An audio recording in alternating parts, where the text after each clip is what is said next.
நிகழ்ச்சின்றது இதுதான் முதல் தடவை இங்கே நான் வர்றது.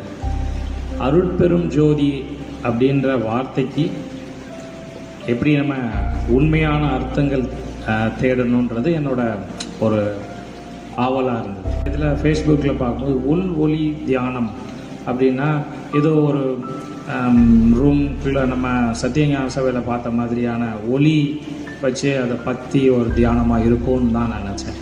ஆனால் இங்கே வந்ததுக்கப்புறம் தான் நான் நினைக்கிறது வேறு.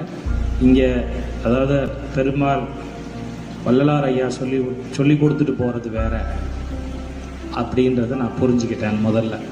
ரெண்டாவது, மனம் உருகி நான் வந்து ஐயா காலையில் சொல்லும்போது சொல்லியிருந்தாங்க, ஒரு ஐயா வந்து பாட்டு படித்தாங்கல்ல காலையில், மனம் உருகி கண்ணீர் வந்தது அப்படின்னா எனக்கு வந்து இந்த கிளாஸில் வந்து மனசை விட்டு ஒரு அழுகையில் ஒரு சந்தோஷம் அப்படின்றது இன்னைக்கு காலையில் தான்.